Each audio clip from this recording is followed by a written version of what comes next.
nuevo ciclo de conferencias.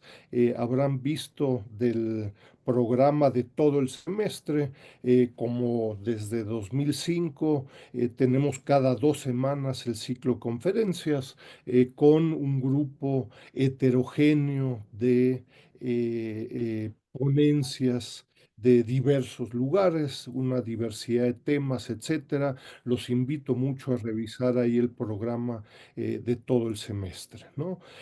Vamos a estar insistiendo en el transcurso del semestre en el esfuerzo que estamos haciendo vía el Sechimex, pero también de la Red Académica de América Latina y el Caribe sobre China.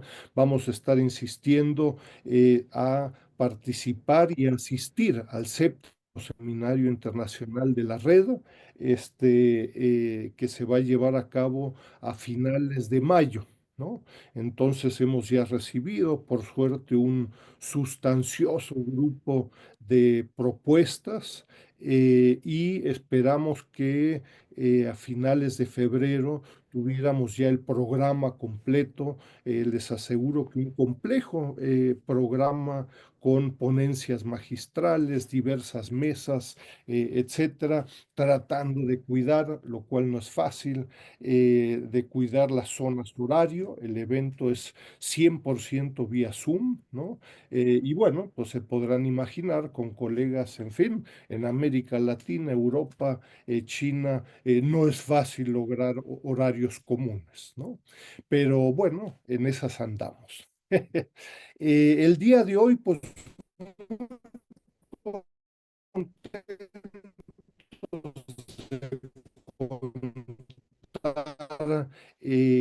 con la presentación sobre el tema prometido, ¿no? Contamos, bueno, con dos queridos, Mario Esteban Rodríguez, doctor en ciencias políticas, máster en política asiática, profesor titular en el Centro de Estudios de Asia Oriental de la Universidad Autónoma de Madrid, investigador también sobre Asia Pacífico del Real Instituto Elcano, con un grupo de publicaciones desde hace más de una década sobre la temática, y nos acompaña también Rafael Martín Rodríguez, doctor en Historia Contemporánea por la Universidad Autónoma de Madrid, también con una tesis sobre relaciones internacionales entre España y Madrid, y bueno, con también todo un grupo de actividades y publicaciones en temas históricos, empresariales,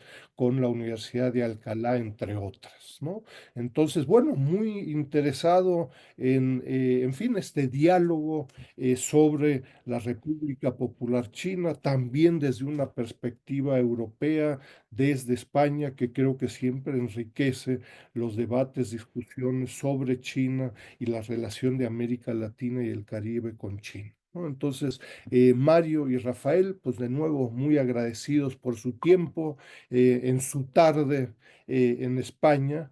Y adelante, pues tienen entonces alrededor, como habíamos acordado, alrededor de unos 45 minutos para tener al final preguntas y respuestas vía el chat. Pudiéramos hacer un grupo tal vez de rondas de preguntas y respuestas, y yo le informaré al auditorio y le recordaré de hacer uso del chat, ¿no? Entonces, un querido abrazo, Mario y Rafael, adelante, por favor.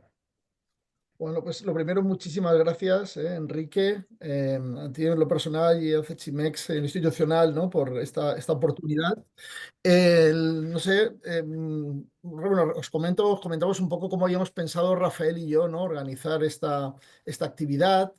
En primer lugar, pues bueno, queríamos explicar un poco cuál ha sido la motivación que nos ha llevado a escribir este libro, ¿no? Es un poco el enfoque, ¿no? General del libro, el contaros esa estructura que tiene y luego ir, bueno, alternándonos, ¿no? Uno y otro para ir hablando de los diferentes capítulos, ¿no? Ir desgranando algunas de las ideas principales y, como tú muy bien apuntabas, pues no demorarnos más de 45 minutos porque entendíamos que un gran interés es también la interacción, ¿no? El poder, bueno, pues escuchar las preguntas, intereses que tenéis, ¿no? Y en la manera, pues, dar nuestra perspectiva, ¿no? Sobre esas cuestiones que pudieseis plantear, ¿no? Em, bueno, lo primero decir que el libro en cuestión, ¿no? Este libro de introducción a la China actual, es un libro de bolsillo, ¿no? Es un libro, pues, 200, un libro así chiquitito, ¿no? De 225 páginas, que, bueno, pues que se puede comprar en todo tipo de formatos, es bastante accesible. También en lo económico, ¿no? ¿Y por qué cuento todo esto? Porque esto es parte del enfoque o de la motivación que teníamos con el libro. O sea, es decir, queríamos un libro riguroso, pero asequible, accesible, ¿no? Digamos, bueno, pues cualquier persona que pudiese tener un interés en China, ella fuese un estudiante, ella fuese alguien que fuese a trabajar al país, ¿no? O que tuviese una interacción importante con personas de origen chino, ¿no? Pues bueno, pues pudiese adquirir, ¿no? Un conocimiento sobre dicho país estructurado, ordenado, con datos, con análisis, pero a la vez, ya digo, ¿no? Sin tener que, bueno, pues leer, ¿no? Un volumen o unos volúmenes, digamos, ¿no? De grandes dimensiones, ¿no? Y esto y bueno, nosotros llevamos mucho tiempo también en la docencia. Yo en concreto llevo 20 años dando clase a tiempo completo en la Universidad Autónoma de Madrid. Y una cosa que nos dábamos cuenta, tanto Rafael como yo, es que, claro, hay mucha gente que aunque no tiene un conocimiento preciso de China, pero piensa que conoce China. Es decir, a diferencia de otros países, en este caso pues asiáticos, ¿no? Que en América Latina como en Europa, ¿no? Pues en general al común, ¿no? De las personas de nuestros países les quedan lejos. En el caso de China, la gente sí que cree que conoce el país. ¿Por qué? Porque China está en los medios, ¿no? China está en redes sociales, China está un poco presente en nuestras vidas, ¿no? De múltiples maneras. Entonces hay muchos estereotipos, ¿no? Hay muchas imágenes preconcebidas, a veces excesivamente positivas, otras excesivamente negativas, ¿no? De todo signo, ¿no? Pero hay mucha simplificación, ¿no? Y aunque es cierto, paso del tiempo tal vez en los últimos años, ¿no? Y sobre todo en algunas latitudes, ¿no? Entre ellas en Europa, pues han ido progresivamente a lo mejor predominando más algunos estereotipos negativos, ¿no? Pero que en cualquier caso, ¿no? La idea era, bueno, pues aportar información para superar esos estereotipos, esas significaciones, ya digo, ¿no? Y que cualquier persona pudiese entender eh, una serie de nociones básicas, ¿no? Sobre la historia de este país, sobre el sistema político de este país, ¿no? El sistema económico, su papel internacional en política exterior, ¿no? Y una serie, digamos, de perspectivas de futuro, ¿no? Hacia dónde va China, ¿no? En diferentes ámbitos, como potencia tecnológica, ¿no? Como un actor, bueno, pues que tiene cada vez más influencia en las normas internacionales, ¿no? Y en el concierto internacional. Y bueno, ya digo, pues la idea era hacer esto de manera asequible, de manera accesible, ¿no? Y sobre todo, ya digo, ¿no? Porque lo veíamos con los estudiantes, ¿no? Que teníamos que emplear una parte muy importante de nuestro tiempo en desmontar ideas preconcebidas. Entonces, bueno, pues nos resulta más sencillo, léanse esto y un fin de semana y a partir de aquí, ¿no? Entramos a profundizar, ¿no? En diferentes cuestiones. Y si te parece, Rafa, pues podemos a lo mejor empiezas tú con el capítulo uno, ¿no? Que es Sí. el de introducción histórica y ahí comentar algo con un poquito más de detalle. Perfecto, muchas gracias, Mario. Bueno, en primer lugar, muchísimas gracias por la invitación, por poder estar con vosotros, a pesar de la distancia, esperando que en un futuro próximo nos podamos ver físicamente, que siempre es mucho más agradable, pero también, pero bueno, también así podemos hablar y usar la tecnología para estos fines. Totalmente de acuerdo con Mario, efectivamente se trataba de eso, ¿no? Por poner un ejemplo, yo hoy, lo que decía Mario, yo me he tirado 1 hora y media de reloj desmontando en un principio de curso que se llama China, ¿no? Precisamente en una de las universidades donde trabajo en Madrid, me he dedicado 1 hora y media a desmontar mitos de los estudiantes al principio del curso, ¿no? Porque esto es necesario, ¿no? Y esto es algo que yo creo que se ve en el libro. Y bueno, empezando un poquito por el primer capítulo, como decía Mario, nosotros el primer capítulo lo hemos dedicado a la historia, pero no se trataba de hacer un recorrido por toda la historia china, que sabemos que es inmenso, sino sobre todo, y que aquello hubiera terminado en una enciclopedia, sino en escoger aquellos datos, aquellos hechos que nos han parecido más relevantes para entender la China actual. ¿no? Entonces, y no solamente su historia, sino su pensamiento. Por poner un ejemplo, el confucianismo, ¿no? El confucianismo, sin el confucianismo no podemos entender la China actual porque se ven sus conceptos de meritocracia, aprovechamos también para decir por qué el confucianismo ha seguido perenne durante todo este tiempo se sigue utilizando en el Partido Comunista Chino actualmente y está en auge, de hecho, ¿no? Y por lo tanto es una especie de reflejo en la historia para ayudarnos a entender el presente, ¿no? Entonces, dentro de esto que decía Mario, por ejemplo, de evitar imágenes estereotipadas, por ejemplo, el sistema sinocéntrico, ¿no? Este egocentrismo un poco chino de su presencia en el mundo, ¿por qué viene? Viene evidentemente de una historia civilizatoria en los cuales ellos eran de la parte del mundo conocido, de su mundo conocido, pues era la parte más, la parte civilizada, mientras fuera estaban los reinos bárbaros, etcétera, etcétera. Y todo esto tiene una serie de connotaciones que han seguido hasta el presente, ¿no?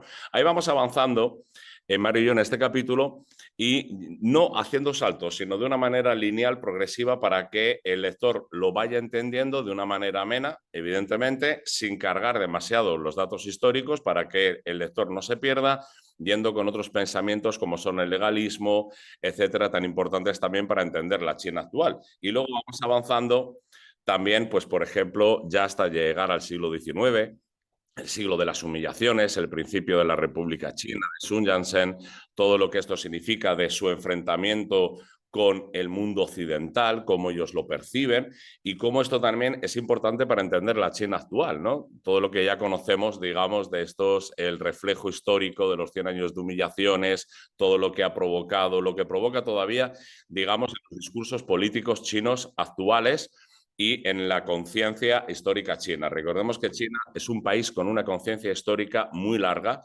mucho más que en Occidente, donde nos encontramos reacciones diplomáticas, etcétera, que a lo mejor hay que remontarse en el tiempo para poder entenderlas. Y por lo tanto, que pensamos que era importante empezar con un capítulo así.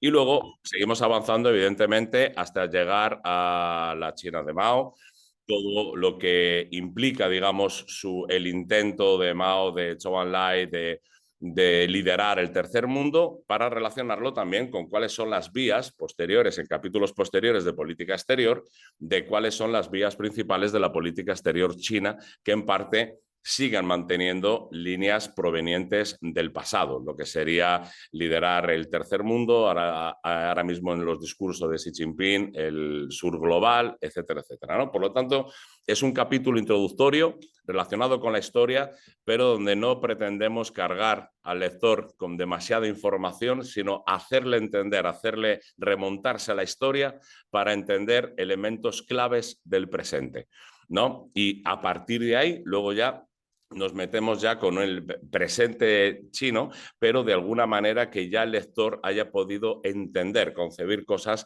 a partir de la historia, ¿no? Yo creo que este es un trabajo, de hecho fue evidentemente el primer capítulo que abordamos, Mario y yo fue, digamos, la primera parte, la base del pastel, donde después fuimos construyendo capa a capa el libro posterior. Y ahora, si le parece bien a Mario, le dejo un poco que comente el segundo capítulo.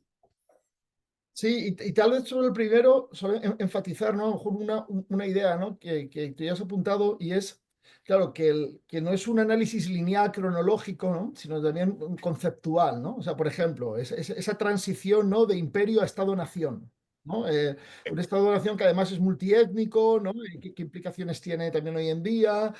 Toda esta visión, ¿no? Que ha comentado Rafael, ¿no? Todas las experiencias históricas, también su impacto en bueno, pues esa concepción tan antiimperialista, digamos, ¿no? Que tiene la política exterior china, o sea, un poco, ¿no? Hilando esos procesos históricos, ya digo, ¿no? Con elementos actuales. Y bueno, el segundo capítulo es el que versa sobre el sistema político chino, ¿no?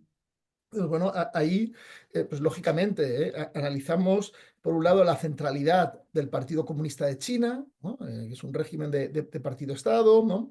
Intentamos explicar al lector que es un régimen que tiene una dimensión formal, ¿no? Y unas características, digamos, que son con las que se muestra al exterior, y cómo hay, bueno, pues divergencias importantes entre esa forma en la que teóricamente o formalmente, ¿no?, se estructura y funciona ese sistema político y cómo funciona realmente, ¿no? Y bueno, ahí en este proceso intentamos explicar el éxito, ¿no?, el enorme éxito, ¿no?, que ha tenido el Partido Comunista de China a la hora de perpetuarse en el poder. O sea, esto es algo innegable, ¿no? Es el régimen, ¿no?, un partido político, ¿no?, más longevo, ¿no?, de la historia ya. Y bueno, pues analizamos, ¿no?, algunos cambios, ¿no?, que han tenido lugar con Xi Jinping, cómo, digamos, bueno, pues ha habido una mayor concentración del poder, cómo se ha reforzado el papel del partido, pero también analizamos cómo esto no implica que China haya vuelto a ser un régimen totalitario, ¿no? Eso también lo explicamos, ¿no?, esa diferencia entre totalitarismo, autoritarismo, ¿no? Y explicamos, bueno, pues por qué China no es, digamos, no es un régimen totalitario, aunque hay gente, ¿no?, que se empeña a veces en calificarlo así. Y bueno, entramos, digo, a explicar el secreto del éxito del partido, ¿no? Y ahí, bueno, pues por un lado mostramos, ¿no?, cómo evidentemente hay una parte que tiene que ver con la represión de la disidencia política, o sea, esto es innegable, pero también es innegable que hay un número, vamos, altísimo, ¿no?, de personas que viven en China, pues que están más que razonablemente conformes, no con todo lo que pasa políticamente en China, pueden ser muy críticos, digamos, ¿no?, con muchos aspectos, ¿no?, a nivel político en China, pero, digamos, con las bases del funcionamiento del sistema. O sea, es decir, ¿no?, esto, por poner un ejemplo muy claro, ¿no?, pues cuando en Ciudad de México, ¿no?, o en Madrid, ¿verdad?, hay protestas, ¿no?, pues diferentes sectores de la sociedad, ¿no?, se movilizan en diferentes momentos, cosas que no nos gustan, ¿no? Esto no hace, ¿no?, que desde fuera se piense que es que estamos poniendo en cuestión, ¿no?, la legitimidad del fundamento de nuestro sistema político, ¿no? Si protestamos porque queremos mejores condiciones laborales o mejores, digamos, ¿no?, un mejor sistema educativo, pues eso no significa necesariamente, ¿no?, que queremos cambiar de sistema, ¿no? Y esto, bueno, pues explicamos, ¿no?, cómo en China el partido ha conseguido legitimarse ante gran parte, ¿no?, de la población, bueno, pues garantizando unos niveles de desarrollo socioeconómicos muy altos, ¿no?, en relativamente poco tiempo, son unas mejoras, ¿no?, muy importantes, también manteniendo un alto nivel de seguridad ciudadana, utilizando el nacionalismo, ¿no?, ideológicamente, ¿no?, como herramienta también de legitimidad. Y también evidenciamos cómo ese sistema, que puede parecer muy monolítico, ¿no?, porque es un sistema de partido-estado, pero en el que luego hay una gran cantidad de actores, ¿no?, que tienen su nivel de influencia, incluso como es un régimen político que también es reactivo a una sociedad rápidamente cambiante. Es decir, la sociedad china, pues, todos los que tengáis, ¿no?, un cierto contacto con el país, pues sois muy conscientes, ¿no?, de que no hay país que esté transformándose y cambiando, ¿no?, más rápido que China, y el partido está siendo capaz de, no solo por un lado, claro, lógicamente de influir por la sociedad, sobre la sociedad para intentar moverla, digamos, el sentido que él quiere, pero también, ¿no?, de adaptarse a algunas demandas sociales. Entonces, bueno, pues esa influencia, por ejemplo, de la población en algunos temas concretos, también en políticas públicas determinadas, pues también la analizamos en este capítulo, o el papel de gobiernos subnacionales, los gobiernos sobre todo provinciales, o también, bueno, pues cómo gestionan los cambios que ha habido en las políticas hacia las minorías étnicas, ¿no?, también lo mencionamos en este capítulo, y este capítulo lo cerramos haciendo también una reflexión sobre Taiwán, ¿no? Pues haciendo, ¿no?, un apartado explicando el sistema político taiwanés y explicando cómo ha evolucionado, digamos, ¿no?, la relación entre las dos orillas del estrecho de Taiwán, ¿no?, cómo esto pasó de ser un conflicto por ver quién, en el momento, un periodo autoritario, ¿no?, también en Taiwán, por ver quién era el régimen, digamos, el gobierno legítimo de toda China, ¿no?, a raíz de la democratización de Taiwán, pues convertirse en un conflicto, digamos, ¿no?, sobre si Taiwán debe o no debe, ¿no?, formar parte, digamos, ¿no?, de China, o qué papel debe tener, ¿no?, la población taiwanesa a la hora de decidir o no, ¿no?, sobre su relación con China, ¿no? Cómo se problematiza esto en Taiwán y por las fuerzas políticas taiwanesas, ¿no? Entonces, el tema con el que terminamos el capítulo, porque sí que nos parecía importante que también en algún momento teníamos que incluir alguna reflexión, ¿no?, sobre Taiwán, ya digo, ¿no?, a nivel interno, ¿no?, para poder entender luego mejor, ¿no?, pues este tema también a nivel internacional, que solo abordamos en el capítulo 4. Y bueno, y el tercer capítulo sería Economía y Sociedad, que es un capítulo amplio, quiero decir, porque muy ambicioso, porque abordábamos muchos aspectos y además porque nos dimos cuenta, aquí es donde precisamente se ve mucho esto de los estereotipos que decía Mario al principio, ¿no? Estereotipos sobre la economía china, estereotipos sobre la sociedad, etcétera, ¿no? Entonces, para desmontarlos un poco había que contar un poco paso a paso, para empezar desde la economía. Entonces, claro, es una economía interesante, muy curiosa, digamos, pero que no se reproduce solamente en China, que es la del capitalismo de Estado. Capitalismo de Estado, ¿qué significa? Significa que hay un intervencionismo del Estado, evidentemente, en la economía. Y entonces, bueno, donde hay un triángulo formado por gobierno, por empresas y por bancos, donde cada uno, digamos, obtiene sus beneficios. El gobierno, digamos, obtiene de alguna manera una seguridad sobre el proceso a través de unos procesos más largos, donde se relacionan también los elementos geopolíticos con la propia economía. Las empresas obtienen, algunas pueden obtener incluso cierto grado de monopolio a cambio de colaborar con el gobierno, y los bancos las cuestiones de crédito. Quiero decir, este es un sistema que evidentemente está funcionando, que cada vez está en auge y con el cual la gente, los occidentales que quieren acercarse a China, saben que tienen que bregar con ello, ¿no?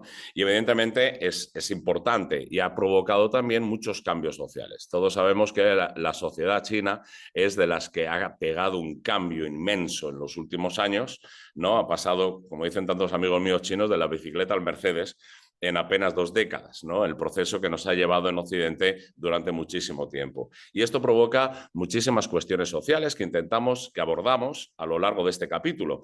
Primero, la cuestión económica, acentuando, por ejemplo, elementos curiosos, como por ejemplo las células del partido, ¿no? que están, digamos, en las cúpulas de las grandes empresas extranjeras y chinas, ambos para el control de la economía, pero que también es una economía que también se mueve por sus ciertas normas también liberales, o sea, no todo es el control del gobierno, ¿no? La realidad china política, económica, es muy compleja en este sentido. Y luego vamos viendo diferentes temas sociales. Por ejemplo, vemos la demografía, para nosotros es un elemento muy importante. El elemento demográfico, además, consideramos que es algo que va a repercutir mucho en el futuro de China, puesto que hay una crisis demográfica evidente, a pesar de que justamente este último año ha tenido un pequeño repunte. También era lógico, puesto que era el año del dragón, y entonces muchos chinos querían tener hijos justo en ese año, pero pensamos que va a ser algo muy importante. ¿Y por qué está pasando esto? Está pasando esto también por unos cambios sociales en China, que implica digamos, nuevas generaciones que están llegando a la escena pública. Ahí hacemos un análisis generacional, terminando con la generación Z actual. Hablamos de la universidad, de las cuestiones de género, en la cual nos basamos también en datos internacionales para corroborar si la situación en China pues, está mejor o peor. En nuestra opinión, en los últimos años ha empeorado en ese sentido. Hablamos de arte, de cultura. Vemos también cómo, digamos, la política actual del presidente Xi Jinping, sin caer en un totalitarismo, que esto es una cosa que apuntaba Mario, ¿no? Los medios de información occidentales muchas veces se comete el error de confundir autoritarismo con totalitarismo. Simplemente Xi Jinping, digamos, de alguna manera ha cerrado más el círculo, posiblemente las libertades en cuestiones de arte, de cultura, en la universidad, etcétera, pero sin caer en un totalitarismo. ¿Okay? Eso es importante.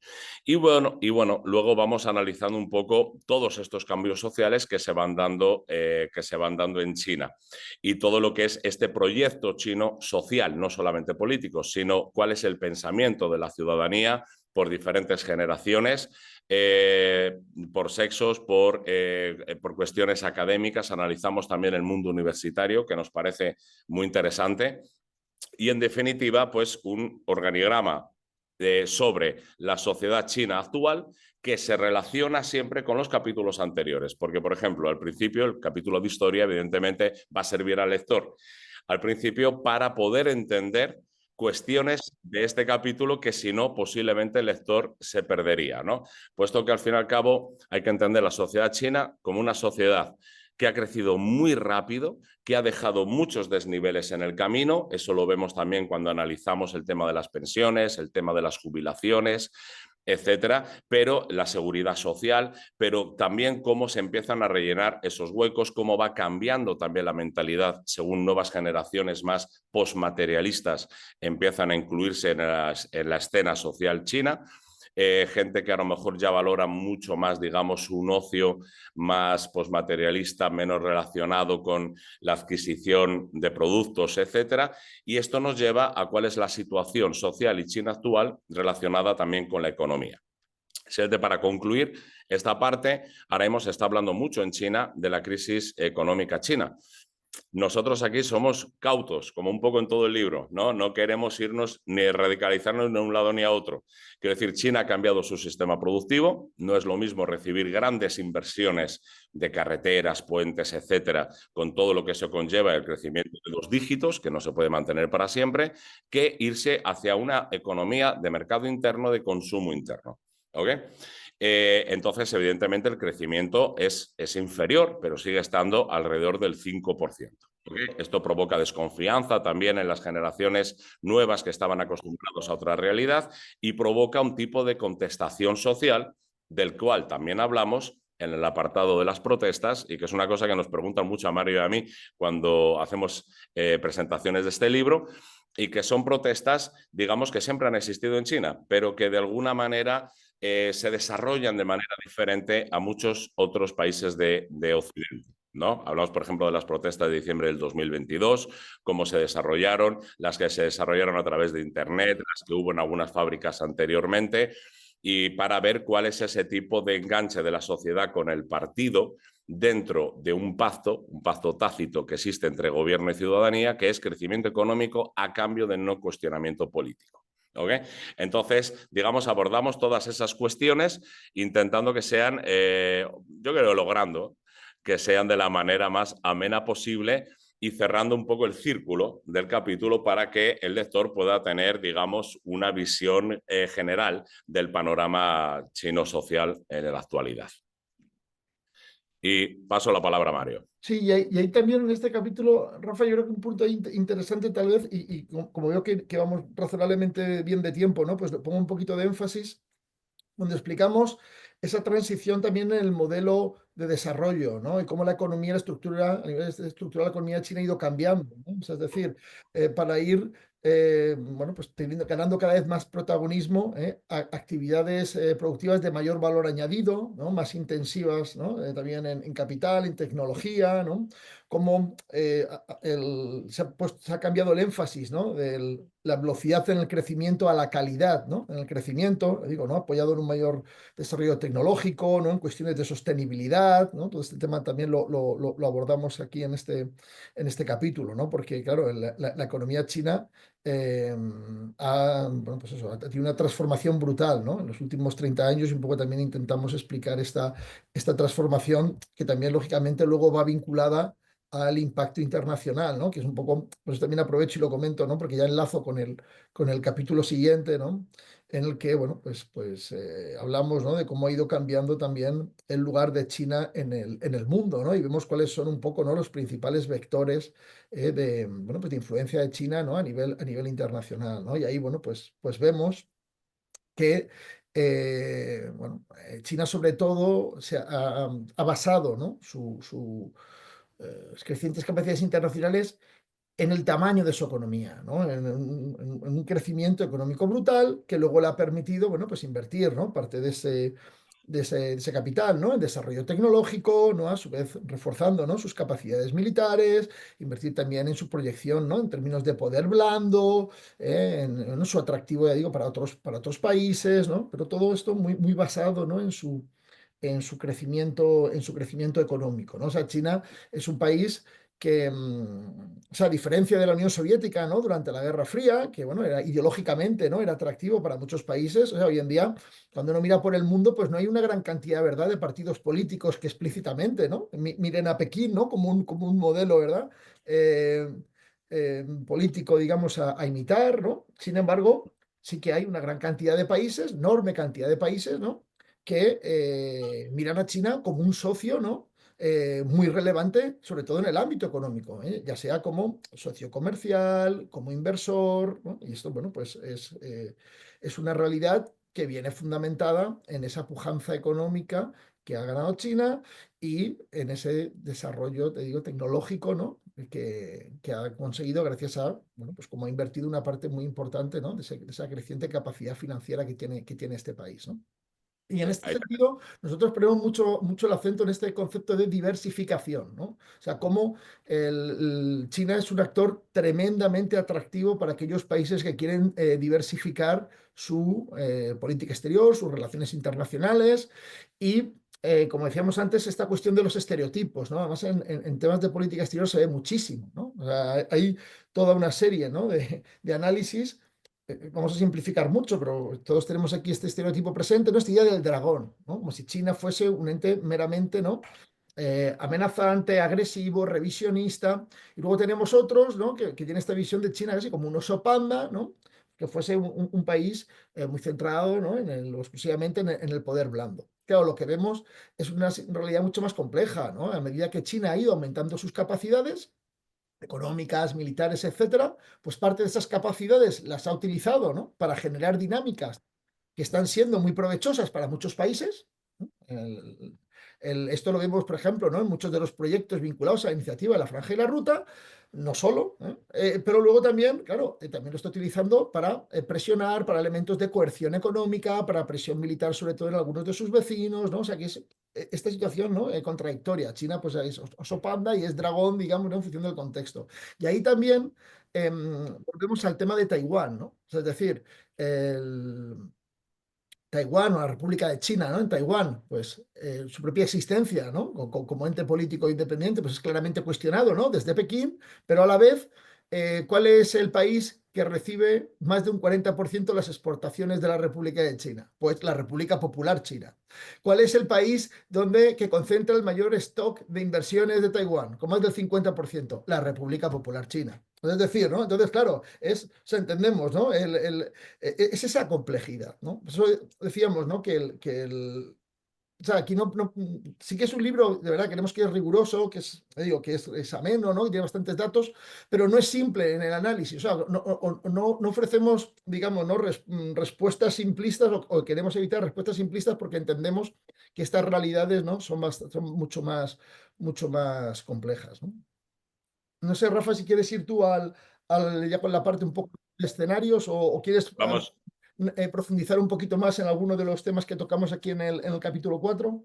Sí, vamos ya directamente, eso parece también por una cuestión de tiempo ya al último capítulo. Bueno, siente, claro, la cuestión, y ahí lo relaciono también, lo que decía Mario, claro, de la posición china en la política exterior actual, claro, es que ha cambiado el paradigma del mundo, ¿no? Es como una especie de puzzle que en los últimos años ha llegado a una pieza enorme llamada China, y entonces la gente muy bien no sabe cómo encajar esa pieza. Y además, hay una especie como de, en los medios occidentales hay una especie de obsesión por enfocar esto desde la nueva Guerra Fría, pero comparándolo con la Guerra Fría anterior. Y no se puede comparar. Mario ha dicho, por ejemplo, antes, sin ir más lejos, digamos, la cuestión de las inversiones entre la República Popular China y la República China. Entonces, y esto se ve también con Estados Unidos, se ve con Europa, con Latinoamérica, etcétera, ¿no? Hay una cuestión ahí importante, que es la cuestión tecnológica, ese enfrentamiento un poco, digamos, ahora entre China y Estados Unidos. China acaba, noticia de las últimas 24 horas, esta inteligencia artificial que llaman los medios occidentales low cost, no sé hasta qué punto será low cost, pero que al parecer sí ha pegado un susto en Silicon Valley, en Estados Unidos. Entonces hay una pugna, evidentemente, entre estas dos grandes potencias. Pero, por otra parte, tampoco podemos hablar de una guerra fría como antaño, porque hay muchas interrelaciones, aunque esté el Made in China, por ejemplo, que está intentando el proyecto de Xi Jinping es que China sea lo menos dependiente posible para la creación de alta tecnología, pero esto es algo, yo creo que es algo a lo que va el mundo en general, ¿no? Intentar evitar la dependencia excesiva, y también China está haciendo lo mismo. Pero hay unas conexiones académicas, universitarias, tecnológicas, empresariales muy importantes entre las diferentes partes. Por lo tanto, es mucho más complejo de lo que fue la Guerra Fría anterior. Y bueno, enlazando con ello, en el último capítulo, lo que hacemos Mario y yo es un poco de la bola de cristal, ¿no? Hacia dónde puede ir la República Popular China, posibilidades de cambio político, etcétera. Nosotros no tenemos una bola de cristal, no sabemos hacia dónde va a ir, pero es evidente una cosa, y es que Occidente durante mucho tiempo cometió el error de pensar que China sí o sí, por aquello famoso del fin de la historia, iba a terminar convirtiéndose en una democracia. Pero dio la sorpresa al mundo entero de repente cuando nos dimos cuenta que no se podía crear una clase media, además una clase media que mayoritariamente estaba de acuerdo con el partido, aunque hubiera protestas, etcétera, etcétera, aunque no estuvieran de acuerdo con todo, pero que había un seguimiento, ¿no? Y entonces, bueno, nosotros comentamos y analizamos un poco todo esto e hipotizamos también posibilidades, sin decir nunca ni blanco ni negro. Y aquí caemos otra vez en el tema de los estereotipos, ¿no? Cuando hablamos, yo creo que a Mario también le pasará igual que a mí, cuando decimos, pero bueno, ¿qué va a pasar con China mañana? ¿O hacia dónde va China? Todos esos libros que todos conocemos de hacia dónde va China, qué quiere China, ¿no? Etcétera, ¿no? Bueno, China simplemente es un actor que va a ser importante, tenga crisis económica o no, lo superará esta crisis, pero evidentemente va a estar siempre ahí, va a ser importante y hay que saber simplemente jugar con ellos. No, incluso políticamente, ya lo ha dicho Mario, hay el Partido Comunista Chino actualmente tiene un alto grado de aceptación y en el supuesto que nosotros hipotizamos también de que hubiera algún cambio, no necesariamente tendría que llevar una democracia, podría ser, como decimos también, un sistema más al estilo Singapur, con más respeto hacia las libertades individuales, etcétera, pero sin ser necesariamente una democracia como la entendemos en Occidente, ¿no? Y entonces, bueno, digamos, analizamos en este libro posibilidades y sobre todo la posibilidad crucial que muchas veces nos preguntan, que es qué pasará con Estados Unidos. Y más ahora con Trump en el poder.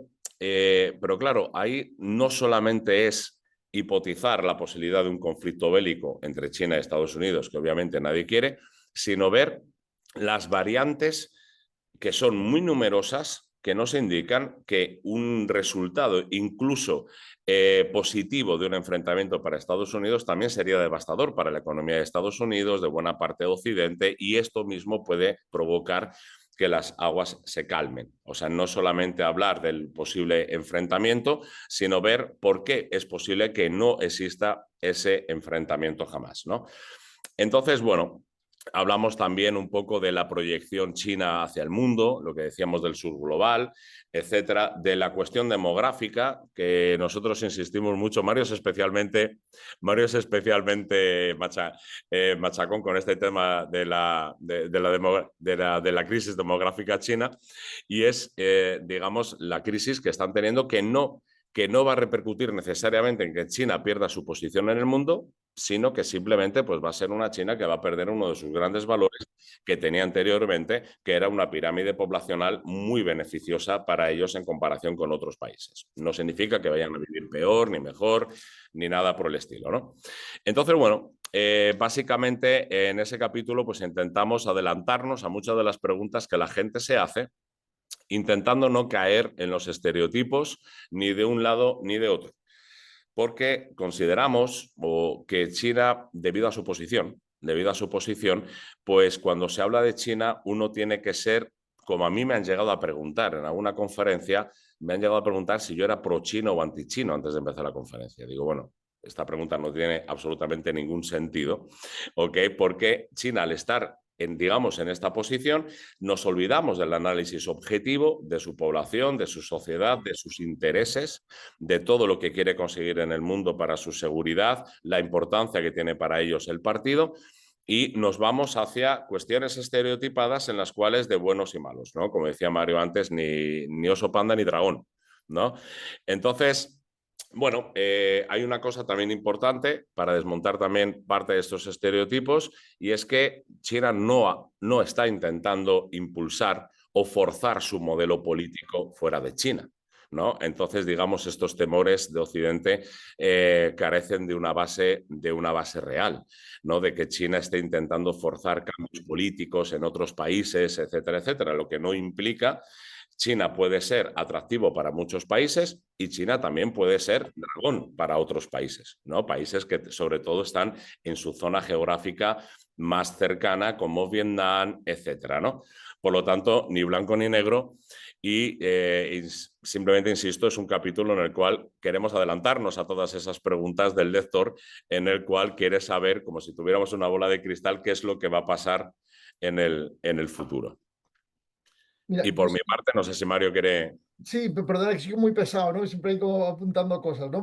Pero sí que hay dos cositas muy rápidas, ¿no? La primera, que yo creo que es muy importante entender esto, ¿no? Y es que nosotros no es que busquemos la equidistancia, ¿eh? O sea, creo que esto es muy importante dejarlo claro. Es decir, nosotros manejamos determinados datos y a partir de ahí los datos nos llevan a un análisis, ¿no? Pero no es que busquemos como una equidistancia, ¿no? O sea, esto no es que queramos quedar bien con unos o con otros o no causar, digamos, ¿no? tensiones en un lado o en otro, no. Es que sencillamente es lo que decíamos antes, ¿no? Lo que nosotros vemos es que hay mucha literatura, sobre todo literatura teóricamente más divulgativa o más mediática, que es que lo que pretende es vender una visión muy concreta de una realidad que no tiene solo un prisma, sino que es mucho más compleja. Entonces nosotros lo que intentamos, ya digo, es mostrar esos diferentes aspectos, ¿no? Muchas veces es más fácil, ¿no? Coger y decir, bueno, yo solo voy a mirar, voy a coger aquellos datos, ¿no? Que refuerzan este argumento, ¿no? Un poco simplista, unidimensional. Y claro, con eso puedes escribir un libro y los que quieras. Pero ya digo, ¿no?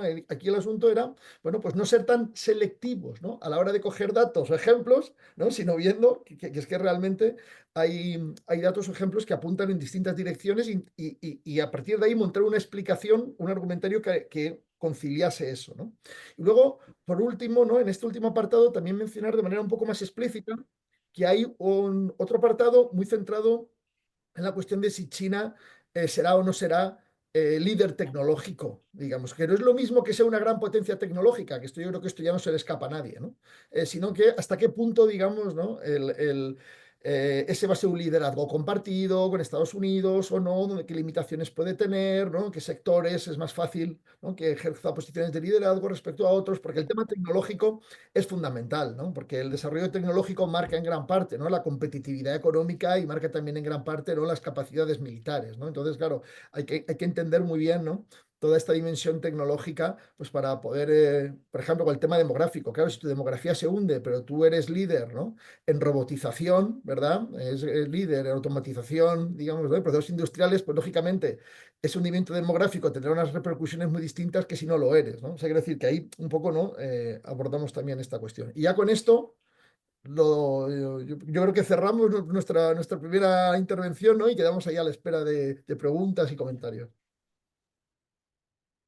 Muy bien, pues muchas gracias, Rafael y Mario. Hay ya un grupo de preguntas. Creo que la primera pregunta ya me inició a las 10:33 con Diony Alvarado.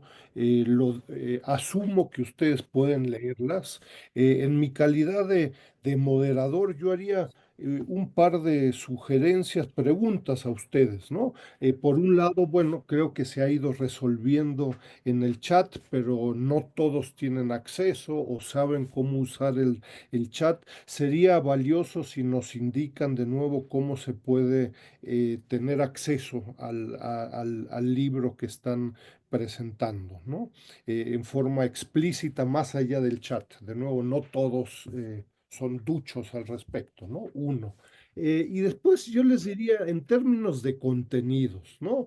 Como abogado del diablo, juego amigo, pero la pregunta, yo les diría, me parece que han sido bastante explícitos y contundentes en términos, en fin, de tratar de ir más allá de estereotipos, la capacidad de un documento que logra integrar aspectos históricos, militares, poblacionales, etcétera. Pero, ¿cuál es la contribución del libro? Sabiendo, digo, no es secreto, de que existen un grupo de esfuerzos diversos sobre estos temas, incluso en la propia red, en el Sechimex, colegas como Eugenio Anguiano y otros en el Colegio de México han buscado hacer esfuerzos por ahí más desde la historia, más desde las relaciones internacionales, pero uno se preguntaría, bueno, pues ¿cuál es la contribución comparándolo explícitamente con otros esfuerzos? Creo que la pregunta es válida. Y después, por último, creo que también hay un grupo de los asistentes interesados sobre la temática. Ojalá y pudieran comentarnos brevemente, yo sé que pudiera ser otra exposición al respecto, pero ¿cuál es el estado de la relación entre España y China en la actualidad? ¿no? Hemos tenido por ahí presentaciones sobre Alemania, España, y bueno, hay un creciente sentimiento antichino en el sector público, en la población. Sobre España se conoce poco, ¿no? Sería valioso si nos pudieran indicar algunos aspectos al respecto, e incluso el libro toca algunos de estos temas específicos España-China o no necesariamente, ¿no? Tal vez para una primera pregunta y después le entramos duro y a la cabeza a las preguntas del chat, ¿no? Pues si te parece, Mario, me ha gustado mucho, me ha gustado mucho de duro a la cabeza. Si te parece, Mario, empieza tú con la primera, luego a lo mejor incluyo yo algo y luego yo voy con la segunda, si te parece, y luego ya Bueno, así. Bueno, eran tres cuestiones. Acuérdate que la primera era más un poco de carácter, si quieres, en cierto sentido, promocional de lo del libro. ¿Te refieres a que empiece yo con Correcto. eso, Rafa? Ah, O quieres- no me acordaba de la primera. Bueno, si quieres empieza tú, ya voy. Vale. Bueno, el título del libro es Introducción a la China actual. ¿Eh?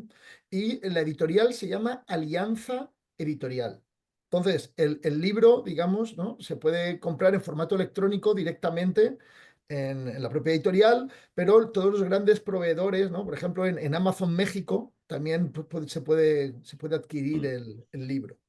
O sea, que en este sentido, ya digo, el libro es muy accesible. Esta editorial en España es la editorial, digamos, que tiene más, dentro de España, más tirada, ¿no? Más difusión, y luego tiene a nivel internacional tiene también bastante difusión. O sea que en principio, digo, a través de Amazon debe ser bastante sencillo, ¿no? Y probablemente librerías especializadas también en México lo puedan conseguir, ¿no? Y digo, introducción a la China actual, ¿no? Alianza Editorial. Entonces, Gracias. perfecto. Entonces, pero la pregunta, serán dos preguntas, ¿no? La de España, relaciones España-China, entiendo que si quieres empezamos mira, vamos a empezar por ahí, ¿vale?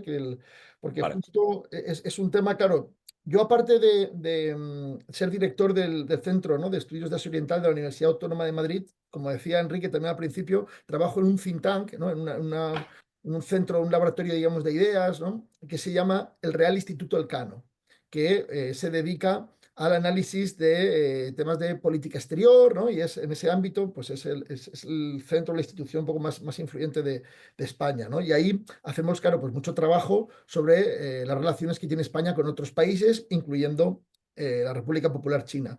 Yo les recomendaría, ahora voy a entrar en el tema, pero como ahí hay muchísimas publicaciones y todas son gratuitas, por eso lo digo, como todas en el Real Instituto Elcano, digo, o en Internet buscan España, China, bueno, pueden encontrar muchísimas cosas gratuitas, ¿vale? Y con mi nombre también, porque yo publico muchas de estas cuestiones del Real Instituto Elcano. Dicho esto, entrando en el tema nada, en 5 minutos, ¿no? O 4, vamos, por no aburrir demasiado. Primero, en el libro no lo tratamos, porque el libro no queremos que sea un libro de relaciones, o sea, relaciones con todo el cariño para nuestro querido país, ¿no? De nuestro me refiero a Rafael y mío. Hombre, para España China es muy importante, pero para China España pues no es tan importante, ¿verdad? Entonces entendíamos que en un libro como este no cabía dedicarle a la relación entre España y China. Mira, y me vais a permitir que enlace esto con la pregunta de Enrique y la otra, es decir, ¿cuál es el valor añadido de este libro? Su eficiencia. O sea, yo tengo de verdad enormes dudas de que haya otro libro que explique más sobre China de hoy con menos. O sea, más con menos. Es decir, el tiempo que invierte una persona en leer este libro, y a mí de verdad tengo serias dudas de que haya otro libro que con ese tiempo te explique más cosas sobre China. Y entonces, en ese sentido, claro, pues no podíamos meter España porque, digo, pues lamentablemente para España no somos tan importantes para China. Entonces, sobre la relación entre España y China.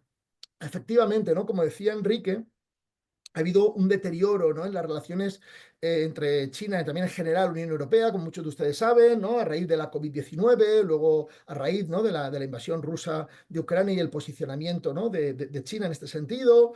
Y bueno, ha habido ese deterioro, ¿no? de la imagen de China. Dicho esto, dentro de la Unión Europea no todos los gobiernos siguen la misma aproximación. ¿Eh?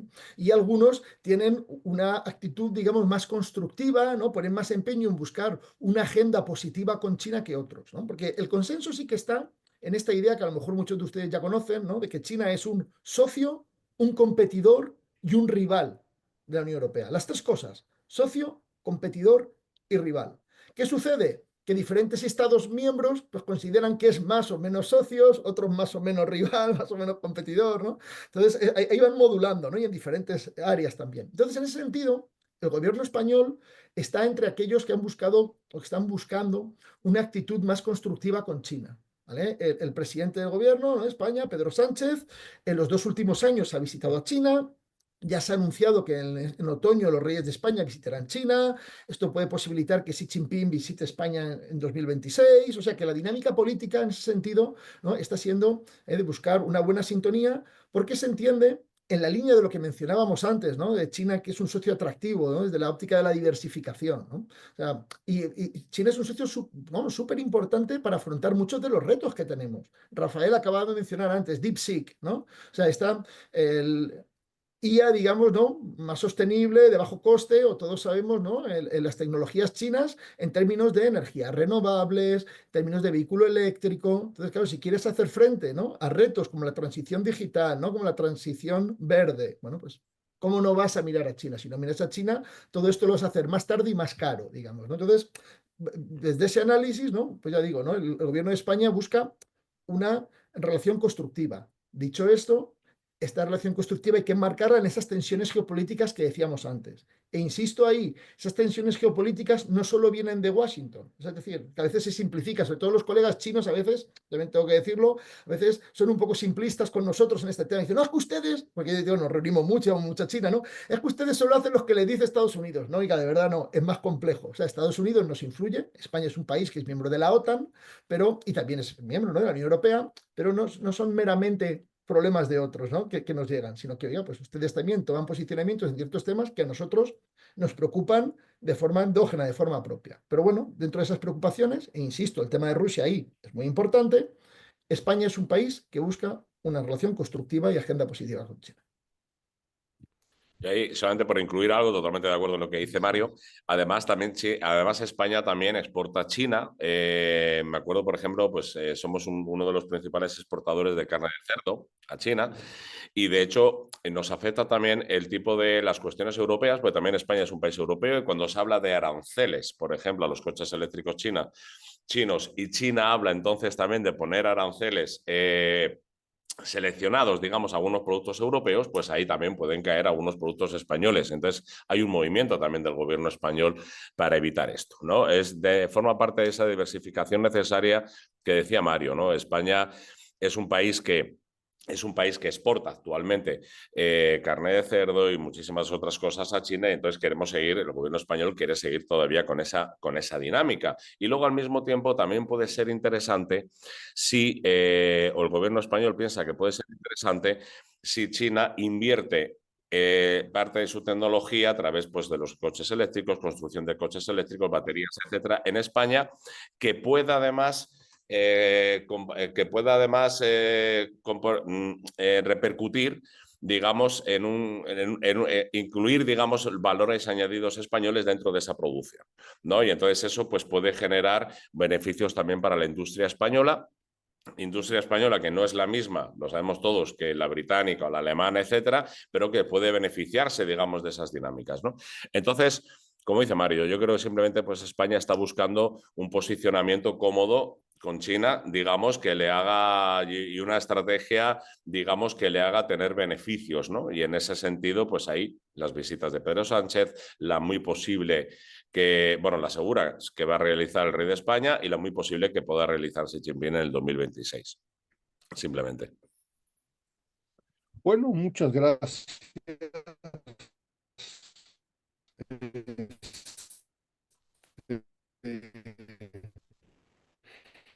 Y bueno, tienen total libertad de ir respondiendo algunas de las preguntas de nuevo por cuestiones de hacer un diálogo vía directo, sino que escrito, ¿no? Entonces, en fin, tienen la palabra.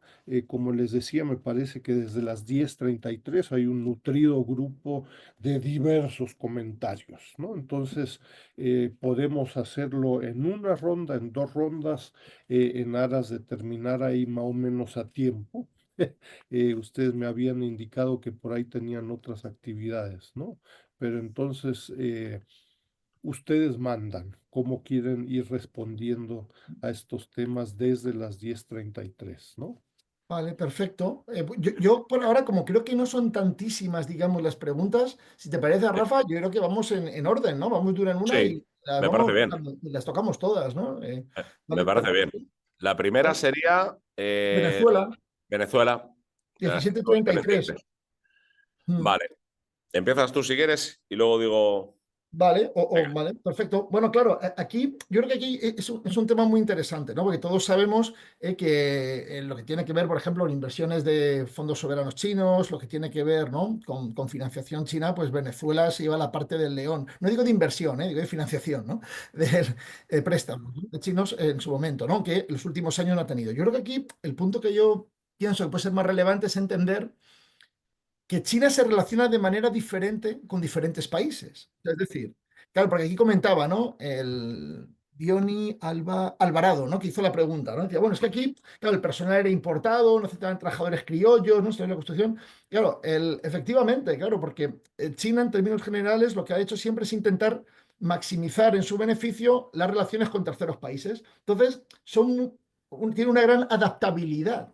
Es decir, una misma empresa china se puede comportar de manera muy diferente en distintos países. Y en este sentido, yo creo que es un rasgo interesante, diferente de las multinacionales chinas y las multinacionales tradicionales occidentales, que las multinacionales occidentales, claro que también se adaptan a la casuística local, ¿no? Pero normalmente tienen como unos estándares a nivel corporativo, centrales, que de entrada suelen implementar en todos los países, muchas veces incluso, ¿no? Siendo estándares más rigurosos que los del país en cuestión donde se estén asentando, ¿no? Algunos de esos países. Sin embargo, en China ahí son más flexibles, o sea, se adaptan mejor, ¿no? Mejor me refiero para maximizar sus intereses, ¿no? A lo que localmente en cada país, ¿no? Pues puedan hacer. Y de hecho vemos, y según Enrique conoce muy bien esto, ¿no? Cómo también con el paso del tiempo se ha ido modificando muchos de estos patrones, ¿no? Cómo pues China también ha ido aumentando, ¿no? Sus estándares, ¿no? de medioambientales, laboral, empleabilidad local, ¿no? A medida, bueno, pues que también otros países eran más exigentes, digamos, ¿no? Con las inversiones chinas. O sea, que en ese sentido, vamos, sin ninguna duda, ¿no? Que lo que dice usted es cierto, pero también que entendamos que, bueno, hay un componente comparativo que creo que es interesante y también dinámico, ¿no? De adaptación de las empresas chinas. No sé, Rafael, si tú quieres añadir ahí algo. sí, totalmente de acuerdo. Yo que haría hincapié en esto que tú comentabas de la flexibilidad china dependiendo de los países y además cómo va cambiando, ¿no? Se ve en Latinoamérica en diferentes países. En Latinoamérica, por ejemplo, cada país es un mundo, es muy complejo y se ve cómo las inversiones que hace realmente, y no solamente en Latinoamérica, sino en el resto del mundo, la manera de comportarse es diferente dependiendo de la respuesta política, dependiendo de la respuesta a las cuestiones medioambientales que provoquen sus inversiones, etcétera, etcétera. Pero yo creo que esto China lo hace porque es una cuestión práctica para ellos, al fin y al cabo, el beneficio, porque están acostumbrados a hacerlo dentro de su propio país. Quiero decir, las propias empresas chinas también están cambiando continuamente, ¿no? Grandes proyectos, grandes aciertos y grandes errores, tanto en el exterior como en el interior. Estamos viendo, por ejemplo, cómo la economía china se está empezando a cambiar hacia un mayor respeto medioambiental, un mayor respeto hacia las cuestiones laborales, poco a poco, pero también dentro de China. Entonces hay una flexibilidad y una costumbre, digamos, de tanto dentro de China como en el exterior. Y si quieres, vamos al siguiente. Dale tú la pobreza. A la pobreza. A ver, lo hablamos, evidentemente lo tratamos, pero fijaros una cosa, creo que es importante entender una cosa que se ha repetido muchísimo en la literatura ya sobre China, es que China ha sacado a muchísimos millones de personas de la pobreza. Esto es cierto, esto es real, ¿no? Quiero decir, a partir de Deng Xiaoping, etcétera, toda la apertura china, digamos, ha llegado un momento en el cual podemos decir que esos índices de la pobreza, que los mencionamos, los datos internacionales, oficiales, etcétera, pues China ha sacado a la gran inmensa parte de su población de la pobreza. Ahora bien, también comentamos, por ejemplo, las diferencias que existen entre ciudades como Shanghai, Guangzhou, Shenzhen, etcétera, y zonas más rurales de provincias como Qinghai, Hunan, etcétera, donde a lo mejor la realidad no es la misma, donde la pensión de un jubilado no es la misma, donde la seguridad social o la calidad del hospital al que va a ir ese ciudadano no es la misma. Y de ahí todo el jaleo chino para conseguir un hukou, que sería el libro de familia, el libro del permiso de residencia, para estar, digamos, en una de estas ciudades de primer orden, porque implica mejor educación, mejores hospitales, etc. Ahora bien, de la misma manera que hay que entender y hay que valorar en su justa medida esta cuestión histórica de sacar tantos millones de personas de la pobreza, también hay que entender estas desigualdades, hay que mencionarlas, pero también hay que entender que estas desigualdades van menguando, ¿no? Hemos vivido, tanto Mario y yo, muchísimos años en China, y los dos hemos visto en diferentes etapas, ¿no? Mario estuvo antes, yo estuve después, pero yo creo que los dos hemos visto cómo zonas rurales, zonas campesinas iban cambiando, se iban construyendo nuevas carreteras, llegó el tren, el tren de alta velocidad, etcétera. Lo que no implica que no existan todavía grandes diferencias de salario, regionales, etcétera, ¿no? Simplemente hay que tener en cuenta también no solamente los datos oficiales, sino también el proceso dinámico en el cual se encuentra imbuido la sociedad china desde hace 3 décadas. No sé si Mario quiere incluir algo. No, nada más, otra vez, pues eso, pues que la pobreza, el vector rural-urbano, el vector costa-interior y cómo no, la distribución de la renta, pues hasta hace 10 años cada vez más desigualitario, esto se ha frenado y bueno, pues que también incluimos, como decía Rafa, no solo lo que sería distribución de renta, sino también acceso, ¿no?, a servicios públicos, lo que es el coeficiente, digamos, el índice de desarrollo humano, analizamos diferencias en índice de desarrollo humano a nivel regional, ¿no? O sea que claramente sí que es un tema que tratamos, ¿no?, en el trabajo. La Claro, siguiente pregunta es Mario. COVID-19, coerción económica. La siguiente pregunta es este concepto, ¿no?, de coerción económica y cómo China, ¿no?, utiliza esto. Claro, efectivamente, ¿no? Y en el caso de Europa, por ejemplo, ¿no?, pues con Lituania, ¿no?, cuando permitieron la apertura, ¿no?, de una oficina bajo el nombre, ¿no?, de oficina de Taiwán, ¿verdad? Hay muchísimos casos, ¿no?, de coerción económica por parte de China, ¿no? Claro, bueno, esto es una herramienta que en mayor o menor medida pues utilizan, ¿no?, muchas potencias. Como dice, ¿verdad?, en la primera pregunta dice, de manera más discreta que Estados Unidos. Bueno, yo creo que todos tenemos probablemente en la cabeza, ¿no?, lo que ha sucedido en los últimos días con Colombia, ¿verdad? Y ¿no?, entre ¿no?, Trump y Petro, ¿no?, toda esta cuestión, ¿verdad? O sea, que efectivamente, ¿no?, esto está ahí. Y hay un informe de Merix, que no sé si conocen, que es un think tank alemán, que se llama Merix, y tiene un informe también muy bueno sobre la coerción económica de China, que documenta muchos casos, ¿no? O sea, que esto es innegable, ¿no? Sí, sí, no, por supuesto. Esto está ahí, ¿no? Y de hecho, bueno, pues es uno de los elementos, y si me permiten la reflexión, ¿no? Yo creo que hay un tema que es muy importante aquí, que también en el libro está latente, y es que yo no creo que vivamos o que debamos vivir en un mundo en el que la pregunta sea si pasamos de una hegemonía estadounidense a una hegemonía china, ¿no? Sino más bien, ¿no?, si para la mayor parte de los países nos interesa un mundo más o menos diversificado, ¿no? Porque claro, cuanto más diversificado estás, pues menos posibilidades tienen estos grandes países, ¿no?, de aplicarte medidas de coerción, ¿verdad? En este caso de coerción económica, pues para imponer sus intereses sobre ti, ¿no? Entonces, bueno, sí, sí, sí, China hace coerción económica, sin duda. Y bueno, solamente para incluir una cosa, justo cuando estaba leyendo la pregunta, me estaba acordando también de una etapa de la diplomacia china que se llamó los lobos guerreros. No sé si le suena, Bueno. haciendo mención a una película china, etcétera, ¿no?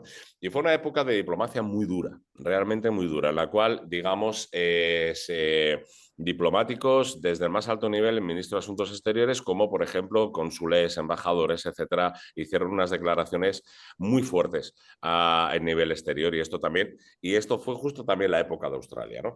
Pero yo creo que, no sé, Mario, ¿qué opina? No sé si hemos hablado tú y yo de este tema, pero a mí me da la sensación de que esto también provocó un mayor reforzamiento de Estados Unidos en la zona del Pacífico, cosa que a China no le interesa, y entonces hubo también un proceso como, no de retraimiento, pero bueno, se aligeraron un poco las formas. De hecho, ahora mismo la diplomacia entre China y Australia ha vuelto otra vez, digamos, a funcionar, ¿no? A intentar hablar, a intentar calmar las aguas, ¿no? Porque este tipo de diplomacia agresiva, este tipo de acciones que pueden funcionar o no, puesto que un mundo cada vez más diversificado, como decía Mario, pues hace que seas más inmune, digamos, a la presión económica de un solo país, por muy importante que sea, tienes otros actores con los que trabajar, pues además puede provocar que tu gran enemigo en la zona o tu gran contraparte en la zona, que sería Estados Unidos, tenga una mayor presencia, precisamente por haber provocado este tipo de situaciones diplomáticas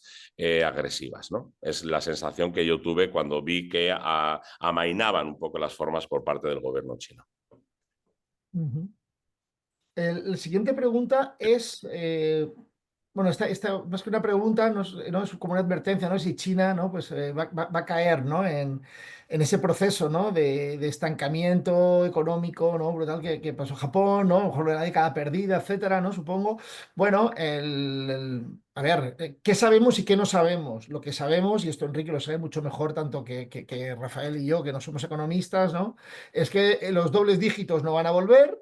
¿Vale? Solo creo que tenemos un consenso claro sobre esto, pero China sí que está tomando grandes medidas importantes, digamos, ¿no? Para seguir manteniendo un cierto ritmo de desarrollo económico, ¿no? Y lo que está haciendo es sobre todo invertir en tecnología. O sea, porque esa tecnología es el elemento clave ¿para qué? Es el elemento clave pues, para mantener, ¿no? Para aumentar la productividad y ese elemento clave para poder mantener una economía bollante a pesar del envejecimiento poblacional y el hundimiento demográfico que va a tener China. Y esto es algo que a lo mejor muchos de ustedes no saben, pero en principio la expectativa que hay es que la población china, cuando termine este siglo, sea de unos 700 millones de personas.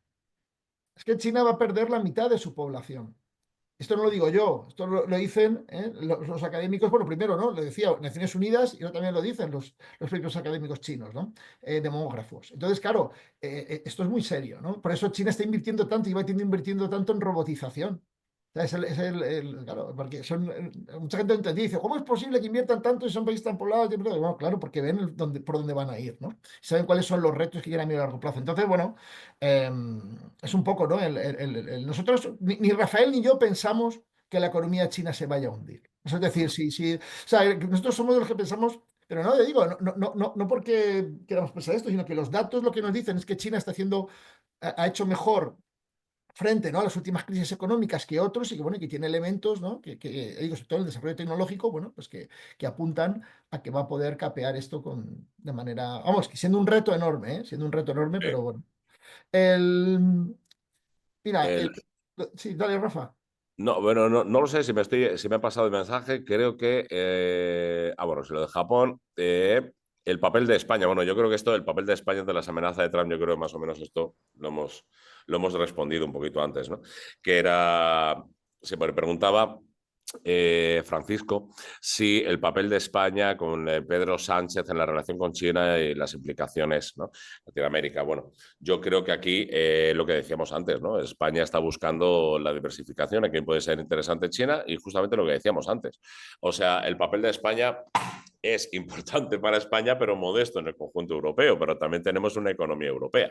Eso también es importante, ¿no? Entonces, yo creo que ahí el papel de España simplemente va a repercutir en lo que es España, en lo que es España y en lo que puede, y en lo que los tratados, en los acuerdos que puede llegar con China. Fijaros que no quiero profundizar mucho sobre esto, pero hay una cosa interesante sobre España, no sé si lo saben, y es que España hubo momentos en los cuales estuvo considerado por el gobierno chino, habló de la época de entre Deng Xiaoping y Jiang Zemin, como su mejor amigo en Europa. O al menos eso decían, lo creyeran o no, ¿no? Que es el momento en el cual, pues después del cerrajón chino del 89 al 91, está la visita del ministro de Asuntos Exteriores, Ordóñez, que hace a China, que es una de las visitas que abre China otra vez a la diplomacia. Esto es respondido después con una visita al más alto nivel en Madrid, hablamos de principios de los 90. Ha habido un reconocimiento chino por esta relación con ellos que se ha visto, por ejemplo, en la compra de deuda, cuando, por ejemplo, el presidente Zapatero viajó a China para ello, ¿no? Posteriormente, o sea, el Instituto Cervantes en Pekín, o sea, una serie de circunstancias, ¿no? Y entonces yo creo que esto es algo que se está utilizando todavía, se está utilizando esta buena relación histórica. También es un país que históricamente no estorba, digamos, en la memoria histórica china, ¿vale? No hemos tenido conflictos con ellos, ni nada por el estilo. Y entonces es un país dentro de nuestra modestia, digamos, en europea, amigable. ¿No? Pero yo creo que el papel ahora mismo de Pedro Sánchez en China lo que está buscando es esa diversificación para España. Por supuesto, será una parte más, digamos, de esa parte de Europa que busca mayor flexibilidad con China y un entendimiento con China, pero pero con sus limitaciones. Y luego Latinoamérica, pues evidentemente, pues cada país ahí, ¿no? Tiene sus relaciones con Argentina, México, Colombia, cada uno tiene sus relaciones con China y como bien decía Mario anteriormente, con cada uno de ellos la relación va a ser diferente, no tanto por China, sino por cómo elabora esta relación el propio gobierno del país latinoamericano y entonces China se adapte a esa situación para intentar conseguir los beneficios lógicos en cualquier relación bilateral.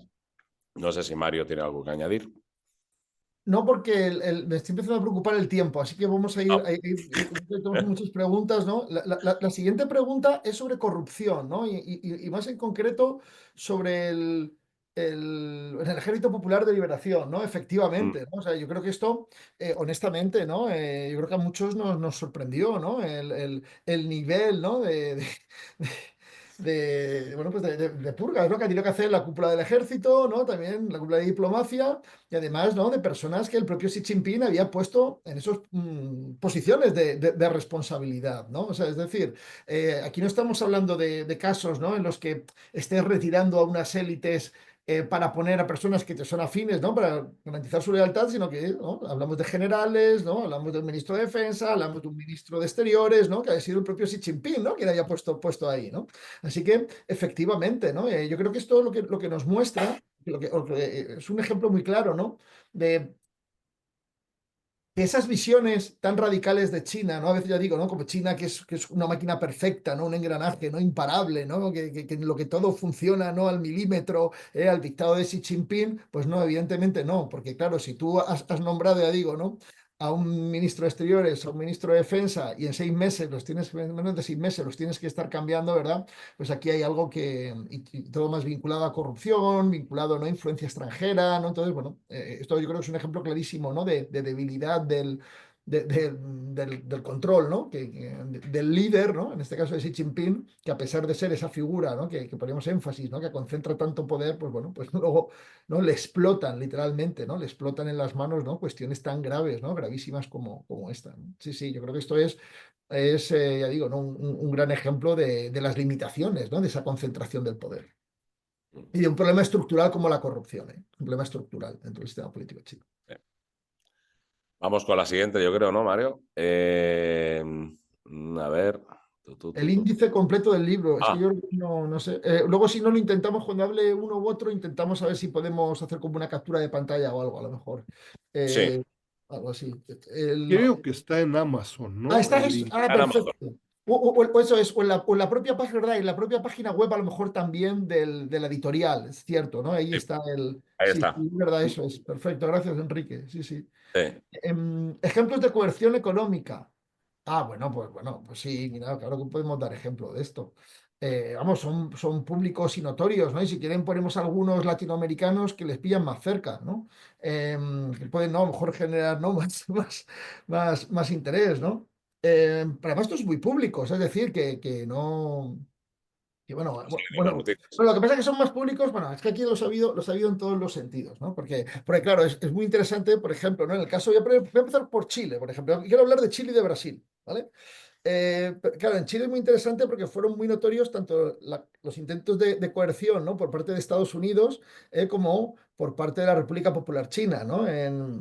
Por ejemplo, ¿no? En Chile, ¿no? Por poner dos casos, ¿no? Uno fue una licitación sobre, bueno, ustedes saben que Chile es un país donde todo está privatizado, ¿no? Y ya está, los pasaportes, ¿no? Y las cédulas de identidad, pues los hacen empresas extranjeras, ¿no? Entonces, cuando se licitó esto, inicialmente el consorcio que ganó era un consorcio que incluía a una empresa china, ¿no? ¿Vale? Y bueno, pues desde Estados Unidos hubo presiones más explícitas, ¿no? Para que se declarase inválido, ¿no? Este resultado, so pena, ¿no? So pena de que Chile quedase excluido, ¿no? Bueno, pues del ESTA, ¿no? Este mecanismo, ¿no? De visados, ¿no? Para facilitar la entrada en el país, ¿no? ¿Qué pasó finalmente? Que aunque China presionó, amenazando con el tema de las cerezas, ¿no? Porque, bueno, saben, muchos de ustedes sabrán, ¿no? Que Chile igual que Brasil, que son los otros países que voy a comentar, ¿no? Son países cuyo principal destino, ¿no? de sus exportaciones, además, ¿no? De forma muy significativa, ¿no? Por encima del 30%, es la República Popular China. Bueno, pues ahí hubo una presión, ¿no? En el sector agropecuario, muy concreto con China, en el tema de la cereza, y bueno, pues al final hubo esas restricciones, ¿no? Bajo restricciones fitosanitarias, ¿no? Esas chilenas, porque finalmente Estados Unidos ahí consiguió imponer su posición, los dos presionaron, ¿no? Y finalmente quedó desierto esto, ¿no? Un caso en el que China sí fue exitosa, ¿vale? En Brasil, con Araújo, ¿no? El primer ministro de Exteriores de Bolsonaro, ¿no? Que era abiertamente, digamos, ¿no? Tremendamente beligerante, ¿no? Contra China, ¿no? Y bueno, tuvo muchos encontronazos con China, ¿no? Y bueno, hasta que hubo un momento en el que acusó, ¿no? a la presidenta de la Comisión de Asuntos Exteriores, ¿no? del Parlamento brasileño de estar vendida a China. Y bueno, pues 24 horas después fue cesado, ¿no? No duró ni 24 horas, ¿no? En su presidente, claro, y el nuevo ministro, el segundo ministro de Exterior de Bolsonaro, pues ya fue mucho más conciliador con China, ¿no? O sea que, bueno, eso es un par de ejemplos. Pero vamos, hay muchos, ¿eh? Yo les recomiendo también ese documento de Merix que decía antes, sobre cooperación económica, que pone muchísimos ejemplos. No estos, no pone estos, ellos no se centran en América Latina, pero bueno. No sé, Rafa, si tú quieres comentar algo sobre esto o pasamos No, a no. Si te otro. parece, seguimos ya al siguiente.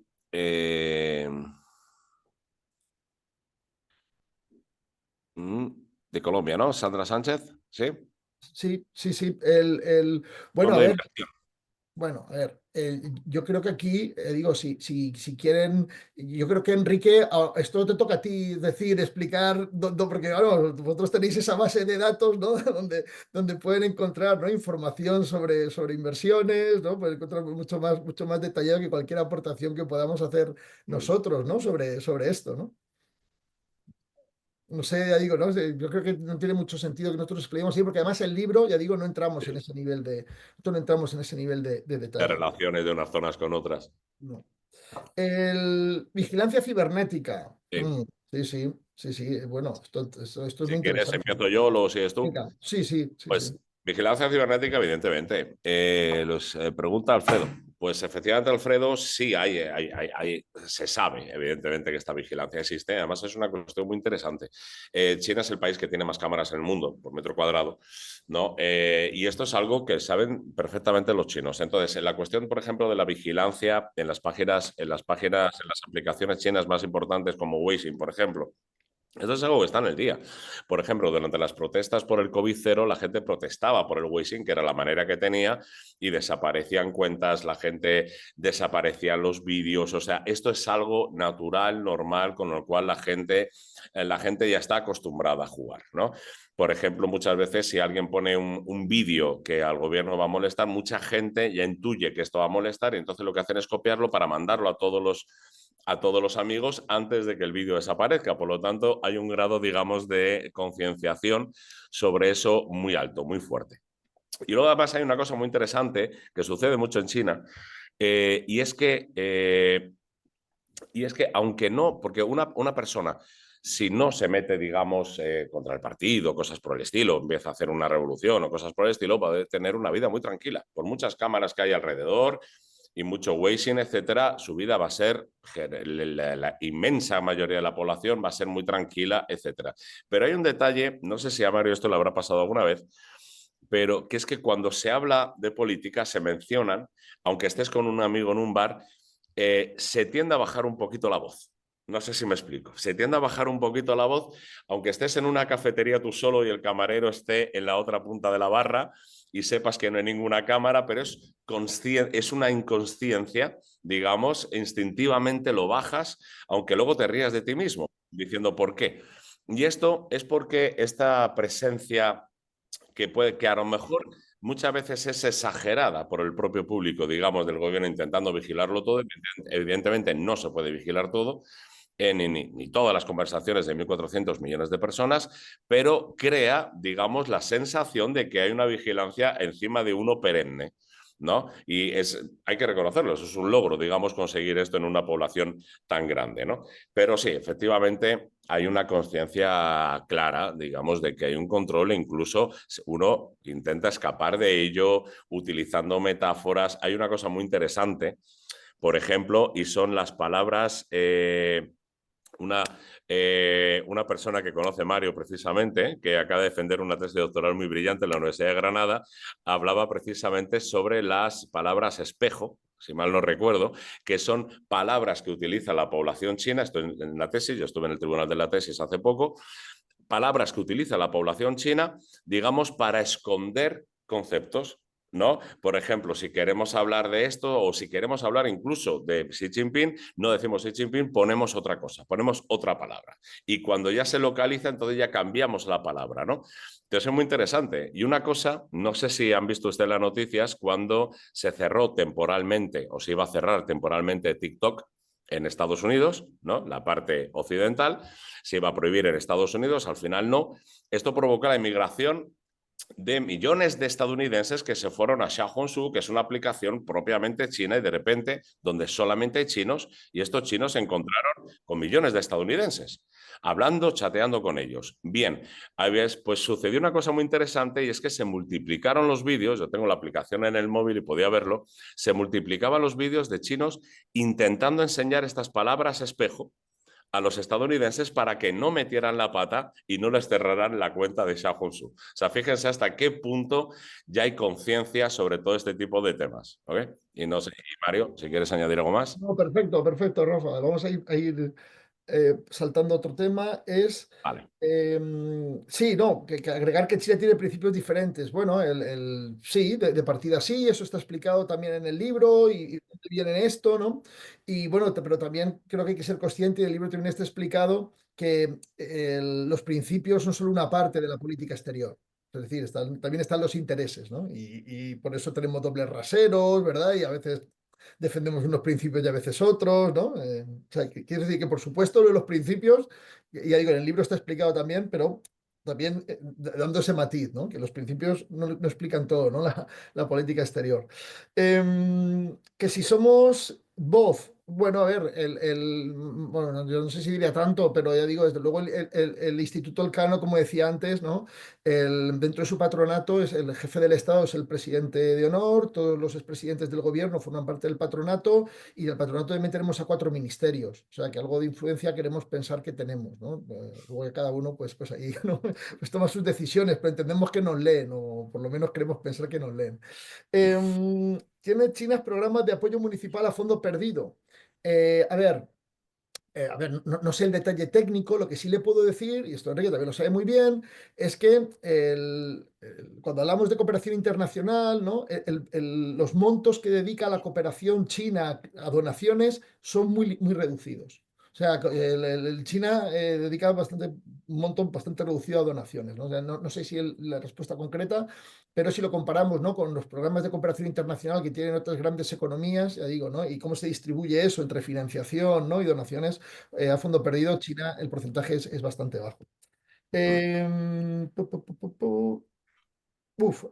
sector agropecuario, ¿no? El desarrollo tecnológico chino se puede transformar en... Bueno, claro, o sea, lo que pasa es que en el libro, ya digo, esto no es un área de especialización, ¿no? El sector agropecuario, o sea, o mejor dicho, cómo el desarrollo tecnológico puede transformar y beneficiar al sector agropecuario, no es la especialidad ni de Rafael ni mía, ¿no? Pero evidentemente en el chino, en el libro, perdón, sí que hay una reflexión, ¿no? De cómo, como decíamos antes, si se aumenta la productividad, y se ponen algunos ejemplos, pero no el sector agropecuario. Pero tal vez como anécdota, lo que sí que es evidente, ¿no? Y Rafa esto lo conoce muy bien, y quien visite China lo conoce muy bien, es el ejemplo del vino, ¿no?